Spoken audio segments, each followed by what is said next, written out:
Hi mga mamshi ko! Welcome to my mini vlog. It's me again, Mami Riri.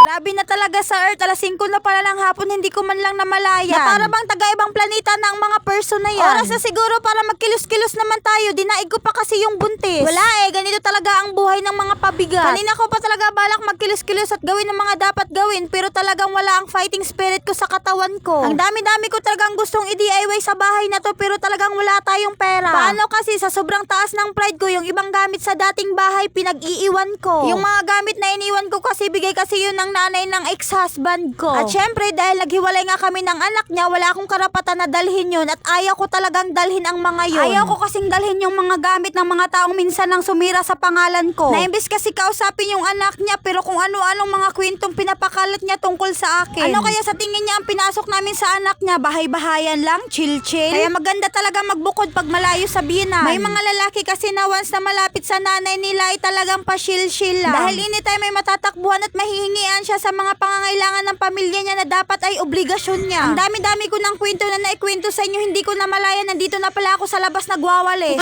At dahil nga sinipag tayo ngayong araw, ginalaw ko naman tong mga damit na nakasampay dahil nangangamay na nga. Bait-baitan, pakitang tao tayo for today. Hindi ako masyadong sigurado kung natuyo tong mga to, masyado kasing sip-sip kong makadikit. Huwag nyo na nga palang pansinin yung suot ko dyan dahil tama nga kayo, kahapon pa yan. Ang ganda kasi ng Korean top na to, kaya ang sakit sa kalooban kung papalitan. Alam nyo ba na 95 ko lang nabili yan dito sa TikTok. Huwag ka na puro sanal, kung gusto mo rin ng ganito, ilalagay ko na lang sa yellow basket yung link. Ganun lang kabilis mag-promote, wala lang eme-eme yan. Tinanggal ko na nga isa-isa sa mga hanger yung mga damit dyan. Nasayang lang talaga yung lakas ko sa pagtanggal ng mga sinampay dyan dahil mas marami pa nga yung basa kaysa sa tuyo. Kung alam ko lang sana nung una na masasayang lahat ng effort ko, sana talaga hindi na ako naniwala sa mga pangako niyang napako. Ewan ko ba, nagtutupi lang naman sana ako ng mga damit, pero bakit parang bumalik lahat ng sakit? Bobo lang.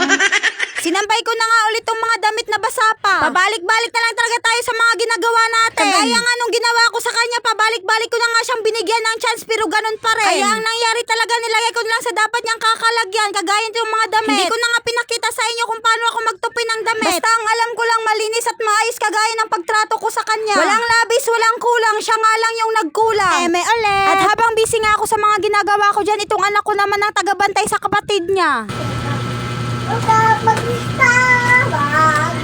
O diba, hindi na pala ako mahihirapang magbantay sa bunso ko dahil nauutusan na nga itong panganay ko. Huwag mo lang talaga ialis yung paningin mo sa kanya, baka magulat ka, nakapatong na yan siya sa kapatid niya. Hinugasan ko na rin pala tong kaunting hugasin dito sa lababo dahil may naiisip na naman ako. Gusto ko kasi pag may gagawin ako, lalong-lalo na pag dito sa lababo, ay gusto ko talagang malinis. Lalagyan ko nga kasi ng kurtina tong taas ng lababo dahil dyan ko nga nilalagay yung mga kaldero pati na yung mga baunan at masyado nga siyang kita. At bago ko nga yan siya lagyan ng kurtina, kunuha ko nga muna tong kurtina malapit sa saingan namin. Yan lang kasi yung kurtinang kakulay dun sa kurtina sa lababo. Nabili ko pala yan dito sa TikTok para sa lababo at 4 pieces na nga yan siya. Ewan ko ba, para daw sa lababo pero nandito na siya sa taas. Parang may tililing ata yung nagkabit nito. Ewan ko ba, hindi naman ako nahirapan nung kinabit yan, pero nang tatanggalin na, grabe, sobrang hirap na. Ganun pala talaga, parang buhay lang, sa umpisa lang lahat madali. Sariling sikap na nga tayo dyan dahil wala na nga tayong asawa. Nakakahiya kasi sa nanay niya, wag ko na daw guluhin ang anak niya dahil payapa na daw. As long as nakikita naman daw nila yung mga bata sa Facebook. Sorry ka na lang po dahil nagpaparamdam pa yung anak niyo, ako lang yung humihindi. Ganyan ako kaganda, pasensyahan na. Nag-ala Spider-Man na nga ako sa pagkakabit ng kurtina dyan dahil masyado ngang mataas. At nang may kabit ko na nga yung kurtina dyan, sobrang saya ko, napasayaw pa talaga ako. At hanggang dito na nga lang mga mamshi ko, please follow and share para lagi kayo updated sa aking mini vlog.